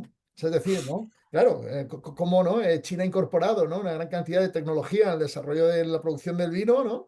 Y vamos, la calidad de los vinos chinos, de cuando empezamos a visitar a China, yo la primera vez fue en el año 99, ¿no? Y hoy en día, bueno, pues o sea, el aumento de la calidad es sideral, ¿no? Entonces, claro, es evidente, ¿no? Y pongo este ejemplo como una cosa un poco anecdótica, ¿no? Pero bueno, aquí mucha gente sabe, ¿no? Que China es muy activo, por ejemplo, en cooperación internacional en el ámbito agrícola, ¿no? Y que ahí pues tiene también tecnologías, ¿no? Muy importantes. No Ha sé, variado, solamente para decir una cosita, Mario, si te parece, ha variado mucho. Vino, además, productos, naranjas, limones de la zona de Sichuan, etcétera, etcétera. Y además hay una cosa que aquí es interesante, y es que el público chino tiende a ser Hay mucha crítica hacia la calidad de los productos chinos porque no se fían de las medidas de control. Y sin embargo, el gobierno está intentando implementar más medidas de control y mayor tecnología, pero más sofisticada, para que la ciudadanía china vuelva a fiarse de su propia producción y que no intenten comprar masivamente fuera por una cuestión de desconfianza hacia el propio producto nacional. Entonces, yo creo que sí, hay una fuerte inversión ahí. Sí, de hecho eso está cambiando rápido, ¿eh? Esta idea, ¿no? Que cada vez a los chinos les gustan más el Made in China, digamos, la marca china, ¿no? Sí. Está cambiando. El regionalismo chino, país asiático, vale, interdependencia simétrica, claro, claro, es que claro, esto es un tema de tamaño, o sea, quiero decir, eh, claro, vayamos a poner algún Mm. ejemplo de los que decíamos antes, ¿no? No recuerdo ahora la cifra exacta, ¿no? Pero sí que estoy seguro, ya digo, ¿no? Que el porcentaje de exportaciones, ¿no? de Chile y de Brasil, del total de sus exportaciones a China, está por encima del 30%. Pero claro, vayamos al caso de Chile, todavía más extremo, ¿no? Cuya economía es más pequeña. Pero claro, esas exportaciones chilenas, ¿qué porcentaje del total de las importaciones de China son? Pues no lo sé, pero evidentemente es mucho más bajo que ese 30%, ¿verdad? Que es Claro. para las exportaciones de Chile, ¿no? Entonces, claro, esto es asimétrico, claro, esto pasa siempre, ¿no? Que un actor más pequeño pues se relaciona con uno que es muchísimo más grande. Entonces, claro, los términos de la negociación pues en principio son más favorables para un actor que para otro. Por eso China normalmente intenta negociar bilateralmente con países, ¿no? No le gusta, ¿no? O sea, que los países se agrupen para negociar con China, ¿no? Y solo pues acepta esas agrupaciones cuando, a pesar de ello, ¿no? Pues la simetría sigue siendo muy favorable para China, ¿no? O sea, eso sí, eso está ahí en general. Eso se ve muy claro también con la Unión Europea, ¿no? Si puede, digamos, hablar directamente con los países, mejor que con la Unión Europea en su conjunto, lo prefieren, obviamente, ¿no? Por una cuestión lógica, ¿no? No, igual que nosotros pues tendemos a preferir lo contrario, digamos. Claro. Lógico. Oigan, Mario y Rafael, respetando el horario, habíamos Sí, quedado de perfecto, perfecto, terminar tipo 11:30. perfecto. Yo creo, digo, seguramente van a surgir un grupo de preguntas adicionales, etcétera. Tal vez por su relevancia, tal vez sea posible abordar el tema de León Aceves sobre la relevancia, vigencia de la meritocracia. En la actualidad me parece que es un tema relevante. Muy bien. En China per se y en comparación incluso con otros sistemas políticos Eso es. occidentales, Sí, ¿no? sí. Sí, además es un tema que tratamos mucho ahí en el libro, además en varios momentos. ¿Quieres, Rafael, comentar tú primero, si quieres? Y cerramos Bueno, un poquito. sí, cerramos ahí, empiezo yo y luego sigues tú. Venga, Vale, pues simplemente decir, claro, el sistema, sabemos que esto surge desde el confucianismo, la meritocracia, los exámenes de Estado, etcétera, etcétera, ¿no? Y siempre ha sido un sistema, yo creo que ha sido una de las grandes fuerzas de China en toda su historia, fue, digamos, una meritocracia basada en los exámenes de Estado, etcétera, etcétera. Todo esto lo conocemos, ¿no? ¿Qué es lo que está pasando? Pues ahora está pasando que dentro de lo que es el gobierno de Xi Jinping en la actualidad hay un declive. Hay un declive, digamos, de esta meritocracia, pues porque se siente más cómodo, digamos, con personas más de su, digamos, más cercanos a él, que le han acompañado durante muchos años en gestiones anteriores, etcétera. Y entonces esto se está hablando de un menoscabo hacia la tendencia meritocrática que había caracterizado la política china durante mucho tiempo, ¿no? Y entonces, para ser así breve, Mario.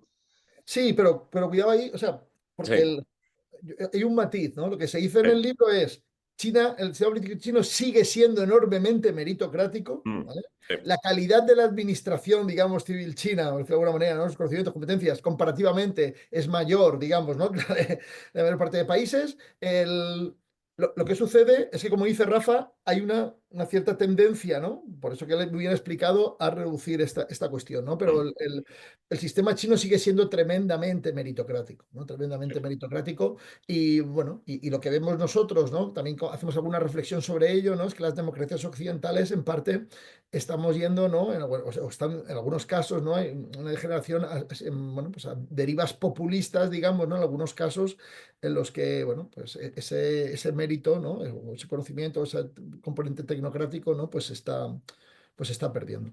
Desaparece. Sí, de hecho, bueno, gente, por ejemplo, que ahora mismo está trabajando en el gobierno, es gente, lo mencionamos en el libro, muy relacionado con el mundo de la industria tecnológica, de la tecnología, incluido a personas, digamos, de la ingeniería tecnológica, que esto lo que hace es reforzar, digamos, un posicionamiento estratégico de China que es relacionado con la alta tecnología, ¿no? Entonces, claro, si se han metido estas personas ahí, porque como dice Mario, sigue siendo un país meritocrático, ¿no? Otra cosa ya es, digamos, si está bajando el nivel o no, pero en comparación con Occidente y más viendo lo que, viendo lo que hay, evidentemente sigue siendo más meritocrático China, evidentemente, que muchos países. Muy bien, bueno, pues estamos muy agradecidos, Rafael y Mario, por su tiempo, por invitarnos a revisar el documento, ¿no? Digo, se vale el explícito comercial, digo, es un esfuerzo académico, así es que acá, desgraciadamente, me temo que ninguno se volverá millonario al respecto, se trata de difundir ideas, Eso es. ¿no? Entonces, bueno, no podemos más que apoyar este esfuerzo. Revisen el documento, por favor, ¿no? Este, muchas gracias por el esfuerzo. Habrá que leerlo, habrá que comentarlo. En muchos casos son propuestas a debate, ¿no? Ujú. Entonces, se encontrarán referencias, se encontrarán análisis múltiples también en la red, también en el Chimex. Bienvenidos a discusiones que creo que enriquecen, ¿no? Lo de menos es ponerle adjetivos, lo demás es comprender debates específicos, diferencias, etcétera, ¿no? Entonces, de nuevo, muy agradecido por su tiempo. Nosotros vamos a subir en breve